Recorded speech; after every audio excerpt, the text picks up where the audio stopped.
토트넘이 프리미어리그 1라운드 레스터시티와의 경기에서 실망스러운 경기력으로 1대1 무승부를 거뒀는데, 토트넘이 가지고 있는 약점들, 특히나 포스테코글루 감독이 전술적으로 가지고 있는 약점들이 분명하게 드러났습니다. 오늘 레스터시티가 어떤 방식으로 토트넘을 상대했냐면, 전반전은 내려앉아서 토트넘의 공격과 압박을 기다리면서 계속 이제 거북이처럼 버티고요. 후반전에 토트넘이 계속 올라오면서 체력을 많이 소진했으니까 올라오면서 압박을 했어요. 전반전과 후반전이 레스터시티가 달랐거든요. 그러니까 전반전, 후반전의 토트넘의 경기력도 달라졌고, 전반전에 앞서갔지만 후반전에 따라잡혔죠.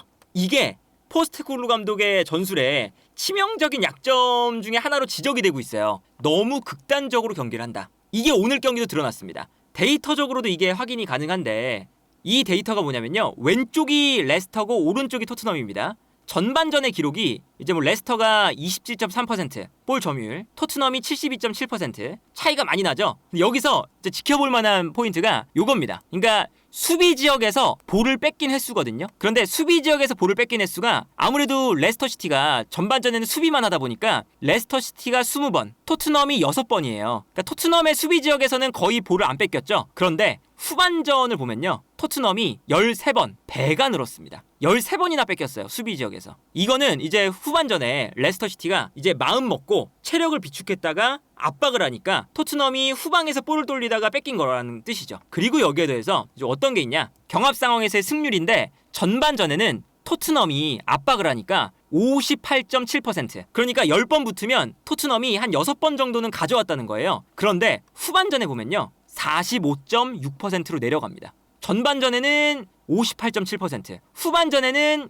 45.6%. 이 뜻은 경합을 할 때 전반전에 체력을 너무 많이 빼놓다 보니까 후반전에 경합이 안 된다는 거죠. 이러한 이제 그 경기 흐름을 좀 설계해 오는 이런 것들이 오늘 포스테코글루 감독이 많이 부족하지 않았나. 이게 이제 어떤 거냐면, 슈팅을 한 그래프거든요. 파란색이 토트넘이고 주황색이 레스터시티예요. 근데 보시면 토트넘이 전반전에 계속 슈팅을 하다가 점점 떨어집니다. 이 간격이 점점 멀어져요. 그러다가 딱 하프타임 끝나고 후반전에는 슈팅을 거의 못해요. 반면에 레스터시티는 슈팅을 거의 못하다가 후반전이 되자마자 계속 슈팅이 나옵니다. 프리미어리그에서 포스테코글루 감독이 사실은 지난 시즌엔 매우 극단적인 전술을 하다 보니까 상대팀이 약간은 당황하는 기색이 있었어요. 공격 숫자를 막 5명, 6명, 7명, 8명까지 늘려서 계속 밀어붙이니까 이게 당황스럽잖아요, 상대팀 상황에서도. 그래서 상대팀들이 당황을 하면서 포스테코글루 감독의 전술이 먹혔거든요. 그런데 이번 시즌 딱 1라운드만 봐도 분석이 어느 정도 됐습니다. 예를 들면 토트넘이 공격할 때, 오늘 레스터시티가 당연히 기본은 수비입니다. 토트넘에 비해서 스쿼드도 좋지 않고 승격팀이기 때문에 오늘 경기는 레스터시티가 수비예요. 근데 여기서 우도기도 올라가죠, 포로도 올라갑니다. 여기에 메디슨, 사르 다 올라가요. 그러니까 뒤에 남아있는 선수가 로메로와 반더벤 2명의 선수가 남아있죠. 근데 여기서 포스테코글루 감독의 전술에 치명적인 약점 중에 하나가 요 좌우 풀백 우도기와 포로가 인버티드 풀백의 역할을 넘어서서 공격으로 올라간다는 거죠. 근데 우리가 여기서 인버티드 풀백의 역할을 다시금 좀 생각을 해봐야 되는 게, 과르디올라가 인버티드 풀백을 쓴 건 안쪽으로 들어와서 중원 지역을 우리가 단단하게 가져가겠다, 이거 플러스 풀백들이 오버래핑을 해서 너무 올라갔다가 내려오는 것보다는 가운데로 들어왔다가 측면으로 다시 돌아가는 게 수비할 때 동선 자체도 가까워져요. 그런 건데 포스테코글루 감독은 인버티드 풀백을 써도 아예 공격적으로 올려버리죠. 그리고 여기에서 메디슨하고 사르도 공격으로 올라가요. 그러다 보니까 이 두 선수가 다 올라가 버리면 미드필더 라인에서 잘라주는 선수도 없고 좌우 측면 공간이 결정적으로 너무 넓게 열립니다. 우도기와 포로가 돌아오려면 시간이 너무 많이 걸려요. 그래서 이 포스테코글루 감독의 전술이 지난 시즌부터 반더벤과 로메로, 이 2명의 개인 역량에 너무 의존하는 축구가 아니냐라는 비판을 괜히 들은 게 아니거든요. 근데 오늘 실점할 때 딱 그런 모습이 나옵니다. 레스터시티가 전반전에 슈팅이 딱 한 번 있었잖아요. 요 슈팅이 그 하프라인에서 한 슈팅이었어요. 요 슈팅, 버비 리드가. 이게 사실은 뭐 골대 근처로 가지도 않았고 하프라인 근처에서 했기 때문에 이게 사실은 슈팅이라고 할 수도 없죠. 그런데 제이미 바디가 57분에 골을 넣었잖아요. 요 57분에 넣었던 골, 이게 두 번째 슈팅이었습니다. 그러니까 정상적으로 슈팅을 한 게 이때가 처음이었어요. 레스터시티의 제대로 된 공격 찬스 딱 한 번에 토트넘이 실점을 한 거예요. 토트넘의 약점, 모든 선수가 무게중심이 앞으로 쏠려 있기 때문에 뒷공간이 넓게 벌어져요. 넓게 벌어지니까 뛰어나가는 선수 한 명, 뛰어나가는 선수에게 한 번에 그냥 뻥 찔러줍니다. 이 찔러주는 패스 딱 한 번이 뒷공간을 무너뜨리죠. 그리고 여기서도 좌우 투톱이 있었어요. 오늘 레스터시티가 투톱을 들고 나왔는데 오른쪽에 있었던 부오나우테가 측면으로 빠지면서, 그리고 왼쪽에 있는 바디가 왼쪽으로 빠지면서 측면을 공략합니다. 그리고 오른쪽 측면에서 부오나우테가 뛰어가니까 반더벤이 끌려나가죠. 근데 끌려나가자마자 부오나우테가 볼을 잡은 다음에 반대편으로 뛰어가는 제이미 바디에게 뻥 차줘요. 측면에서 측면. 그리고 여기서 제이미 바디와 포로가 경합을 하는데, 포로와 제이미 바디의 공중볼 경합이면 제이미 바디가 승리를 하겠죠. 그래서 반대편으로 넘어왔을 때 여기서 제이미 바디가 볼을 끊어냅니다. 떨어뜨려줘요. 그리고 이 떨어뜨려준 볼을 여기서 토트넘이 싸워주는 장면이 나오는데, 아까 말씀드린 것처럼 전반전에는 웅크리고 있었고 후반전에는 레스터시티가 밀고 올라왔거든요. 근데 밀고 올라오니까 이 세컨볼에서 졌습니다. 이게 이제 브레넌 존슨이 이제 볼을 잡는 장면인데, 여기서 레스터시티가 밀고 올라오니까 일단 여기서는 존슨이 혼자서 두 명을 상대하니까 힘들기도 했고 바로 뺏겨요. 이것도 레스터시티가 전반전에는 힘을 좀 비축하고 있다가 후반전에 저런 세컨볼 찬스에서 달려나가면서 가져온다, 이건 거죠. 그리고 여기서 토트넘이 전반전에 비해 후반전에 약간 체력적으로 좀 내려가 있는 것도 보였고요. 그러다 보니까 세컨볼에 졌어요. 일단 세컨볼에서 진 다음에 왼쪽에서 공격이 시작됩니다. 그런데 오버래핑을 하는 왼쪽 풀백 크리스티안센이 있는데 브레넌 존슨이 여기서 이 선수를 따라가질 못했어요. 그러니까 측면 지역에서 일단 포로와 은디디, 크리스티안센이 2대1 상황입니다. 근데 여기에 더해서 제이미 바디까지 측면에서 이제 약간 뛰어가고 있는 것처럼 보이니까 로메로도 제이미 바디에게 끌려나가요. 이 측면에서 3대2 상황이 된 거죠. 포로와 로메로 두 명의 선수가 있고, 여기서 사실은 브레넌 존슨이 포로를 도와줬다면 로메로가 끌려나가진 않았을 거예요. 근데 여기서 끌려나갈 때 브레넌 존슨이 달려가질 않으니까 어떤 장면이 나오냐, 측면으로 패스가 넘어갔을 때 포로가 혼자서 막기엔 역부족이니까 로메로가 끌려나갑니다. 그런데 그 순간 제이미 바디가 정말 노련한 선수니까 로메로가 끌려나가자마자 바로 안쪽으로 들어가요.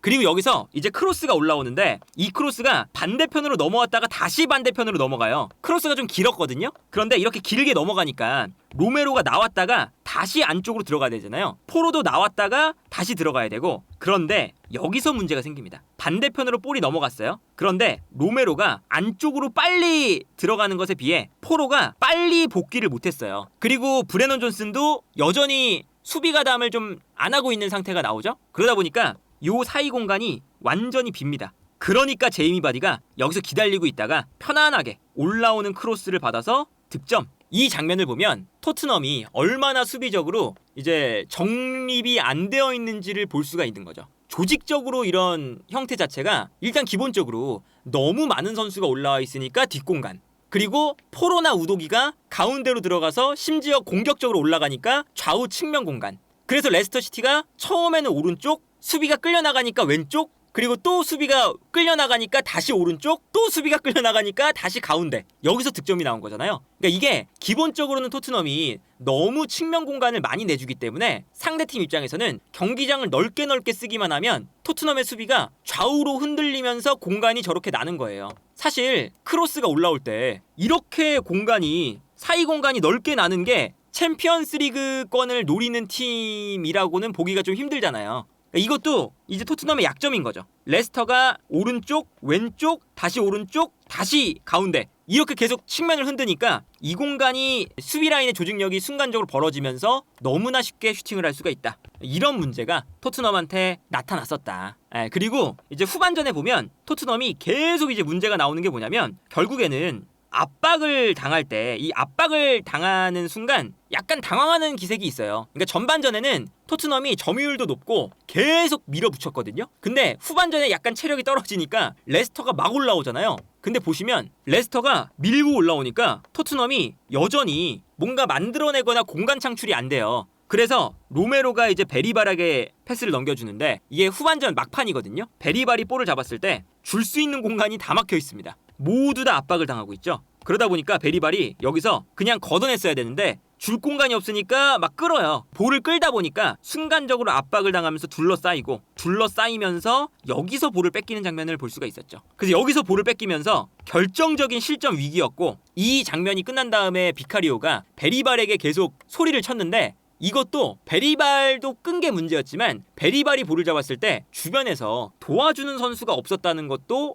이제 문제 중에 하나였다. 그리고 여기에 더해서 토트넘이 그 후반전에는 전방 압박도 강도가 좀 낮아지죠. 전방 압박의 강도가. 그래서 이제 어떤 장면이 나오냐면요, 후방에서 레스터시티가 볼을 잡고 있는데 토트넘 선수들이 달려들고 있거든요. 달려드는데 여기서 압박의 강도가 그렇게 강하지가 않았어요. 그래서 레스터시티가 오히려 토트넘을 끌어당깁니다. 윙크스가 은디디에게 줘요. 이 공간에서 주고받거든요. 그러니까 토트넘이 달려들죠. 근데 달려드는 순간 뒤에 공간이 납니다. 그리고 이 장면도 이제 달려드니까 측면에 있었던 보비 리드가 가운데로 들어오면서 볼을 받는 장면이거든요. 이것도 토트넘의 이런 압박을 오히려 레스터시티가 유도를 해요. 그래서 다음 장면 보면요, 압박을 하러 달려갈 때 레스터시티가 압박의 강도가 강하지 않으니까 여기서 사실은 뺏어야 되는데 못 뺏으니까 주고받다가 안으로 들어오고 있는 보비 리드에게 패스 한 번에 열리죠. 그래서 미드필더 라인이 그냥 열립니다. 여기서 열리고 패스를 주면서 탈압박이 돼요, 레스터시티가. 그 다음에 탈압박이 된 다음에도 문제입니다. 여기서도 다시금 토트넘이 정비를 해서 달려들고 있거든요. 달려들어요, 한 명 한 명씩. 근데 한 명 한 명씩 달려드는 요 패턴이 그렇게 강하지 않았습니다. 그래서 후방에서 레스터시티가 볼을 가지고 있다가 한 번에 스루 패스를 넣어줘요. 근데 스루 패스를 넣어줄 때 앞쪽에서 내려오면서 볼을 받는 선수가 볼을 받는 상황이고, 압박을 받던 선수가 다시금 올라오는 상황이에요. 근데 누가 봐도 압박을 하고 있었던 선수들이 순간적으로 레스터시티의 선수를 놓쳤습니다. 놓치니까 후방에서 넘어오는 볼 받아서 떨어뜨려준 볼을 받아서 다시금 패스를 찔러주는 이런 장면이 편안하게 나오는 거죠. 이 공간이 토트넘의 수비 전형 안에 너무나 크게 저런 공간이 많이 났습니다. 그래서 여기서도 편안하게 볼을 주고받으면서 측면으로 뛰어들어가는 제이미 바디가 있고요. 제이미 바디가 뛰어나가는 공간으로 패스 편안하게 풀어나갑니다. 이거는 정말 말 그대로 농락을 당한 건데, 스루 패스 내려오면서 볼을 받아서 떨어뜨려주고 뛰어나가는 선수에게 패스, 그러면 앞으로 뛰어나가는 선수가 또다시 볼을 받아서 올라오는 선수에게 또 패스, 그러면 올라오다가 다시 패스. 순간적으로 토트넘이 한 번도 이 패스웍에 방해를 못했습니다. 그래서 제이미 바디가 결정적인 찬스를 맞이하게 되죠.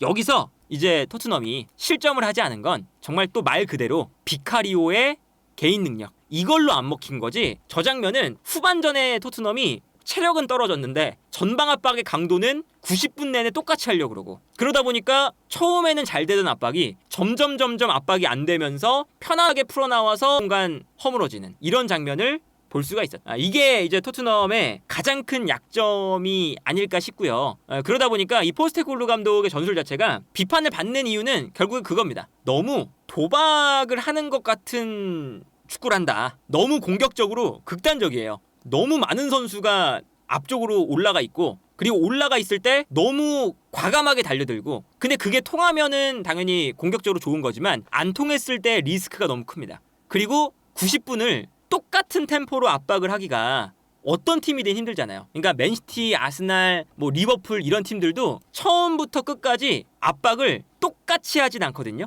근데 똑같이 하진 않는데 이 포스테코글루 감독은 전반전부터 후반전까지 똑같이 공격을 하려고 그래요. 이게 이제 아무래도 후반전에 토트넘의 경기력이 급격하게 안 좋아지는 포인트 중에 하나다. 이게 이런 흐름 자체가 데이터로도 나옵니다. 전반전에는 토트넘이 계속 공격을 했잖아요. 근데 토트넘의 공격 방향이 아무래도 이 밀집 수비를 상대할 때는 오른쪽에 있는 브레넌 존슨보다 왼쪽에 있는 손흥민 쪽으로 갈 때가 많습니다. 그래서 전반전에는 손흥민의 볼터치가 진짜 많았어요. 이게 전반전에 토트넘의 패스 맵인데 왼쪽 지역, 손흥민이 있는 요 지역에서 대부분의 패스가 이루어지죠. 정말 이건 눈에 띌 정도로 오른쪽보다 왼쪽에서 패스가 많아요. 그런데 후반전에는 어떤 모습이 나오냐? 손흥민 쪽이 아니라 오른쪽에서 대부분의 패스가 나옵니다. 이게 왜 이런 장면이 나오냐면, 후반전에는 압박을 당하니까 압박을 당할 때 토트넘의 그 압박을 탈압박하는 방식이 포로가 있는 지역에서 탈압박을 많이 해요. 포로가 볼을 받아서 반대편 전환, 요거를 많이 하거든요. 그래서 이제 압박을 포로 쪽으로 상대팀이 강하게 했다가 뛰어나가는 손흥민에게 방향 전환 이거잖아요. 그러니까 전반전은 지공을 해서 왼쪽에 공격이 몰려있고 후반전에는 포로 쪽에서 레스터시티가 압박을 많이 하니까 탈압박을 하려고 오른쪽에 공격이 몰려있는 뭐 이런 장면들이 데이터로도 확인이 됐다. 그런데 전반전에 비해서 후반전에 손흥민의 영향력이 급격하게 줄어들었거든요. 전반전에는 좋았어요. 전반전에는 연계 플레이를 기본적으로 지공 상황에서 하다 보니까 손흥민 선수가 수비를 끌어내고 찔러주고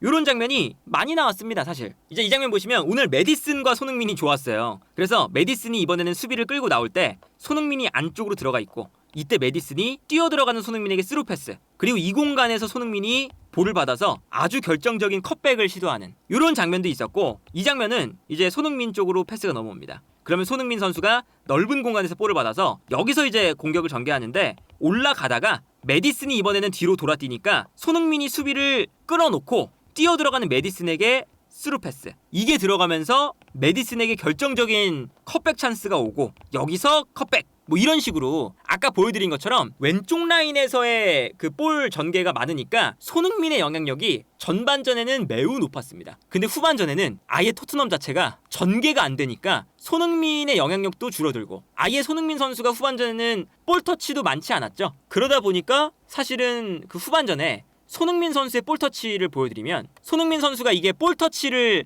한 횟수거든요. 전반전에 수도 없이 볼 터치를 했어요. 전반전에. 근데 후반전이 되니까 손흥민 선수의 볼 터치가 뚝 끊깁니다. 아예 볼 터치를 거의 뭐 못했다는 게 여기서도 느껴지죠. 그리고 후반전의 볼 터치를 보면 손흥민 선수가 내려와서 볼 터치를 하려는 게 보이죠. 그러니까 전반전에는 앞쪽에서의 볼 터치가 대부분이에요. 근데 후반전에는 이제 내려오는 빈도가 많으니까 터치 대비 좀 사이드라인으로 내려와서 볼 터치를 하는, 요 지역까지 내려와서 볼 터치를 하는 장면이 많아졌다. 토트넘이 이 레스터시티의 압박에 당했다. 후반전에 이제 그 레스터시티가 준비해온 압박 패턴, 전반전에는 체력 비축, 후반전에는 토트넘이 너무 극단적으로 경기를 하니까 흐름적으로 밀어붙일 수 있는 타이밍, 요 타이밍을 딱 잘 잡아서 토트넘을 무너뜨리는 데 성공을 했다. 이거는 이제 그 포스테코글루 감독이 오늘 경기뿐만 아니라 지난 시즌부터도 지적을 받았던 부분이었잖아요. 이런 극단적인 패턴이 프리미어리그에 많이 노출이 돼 있고, 그러다 보니까 이제 물론 레스터시티가 승격을 한 팀이긴 하지만 어느 정도 토트넘을 연구를 많이 해왔을 거 아니에요. 연구를 당하면 다른 쪽으로 좀 이제 풀어나가려는 노력이 있어야 되는데 그런 모습이 안 보이는 게 아쉽다. 그래서 어쨌든 오늘 첫 경기는 토트넘 입장에서는 매우 좋지 않은 스타트를 하게 됐습니다. 그리고 오늘 경기는 사실 뭐 손흥민을 비롯한 토트넘의 전체적인 이 선수들이 전반전과 후반전의 차이가 극명했기 때문에 손흥민 선수도 전반전에는 괜찮았지만 후반전에는 영향력이 거의 없었던 것도 사실이고요. 그러니까 이게 감독 자체가 굉장히 극단적이니까 팀 선수들도 잘할 때는 영향력이 높고 안 좋을 때는 아예 영향력이 없어요. 손흥민 선수도 마찬가지잖아요. 전반전에는 매우 좋다가 후반전에는 영향력이 거의 없는, 이 격차가 감독뿐만 아니라 팀의 경기력 이런 것까지 해도 다 좀 미치고 있는 것처럼 보인다. 너무 기복이 크다. 오늘 토트넘이 후반전에 이렇게 기력이 많이 떨어져 있을 때 백진삼과 함께 했다면 기력이 안 떨어졌을 텐데, 오늘 영상은 백진삼과 함께 하고 있는데요. 이 백진삼이 기력 충전, 체력 충전, 피곤하신 분들에게 아주 좋은 제품입니다. 기운이 없거나 컨디션이 안 좋거나 피곤하거나 입맛이 없거나 컨디션을 끌어올려야 될 때, 이럴 때 백진삼을 복용을 많이들 하시고요. 산삼 건강식품 1위 브랜드거든요. 현재 네이버 쇼핑이라던가 뭐 쿠팡이라던가 이런 플랫폼에서도 가장 많이 팔리는 산삼 건강식품이고, 뭐 리뷰 수만 봐도 7,100개가 올라와 있어요. 이 삼기력은 100년 된 산삼의 DNA를 복제한 이 특허를 받은 기술로 100년 된 산삼의 액기스를 집어넣은 상품이거든요. 추석 할인으로 새벽의 축구 전문가 요 고정 댓글 링크를 들어가시면 24만 8천원짜리 제품을 16만 8천원에 판매를 하고 있으니까 추석에 부모님 혹은 뭐 본인이 섭취하거나 선물용으로 지금 이 할인 기간에 구매를 하시면 아주 좋으실 것 같습니다.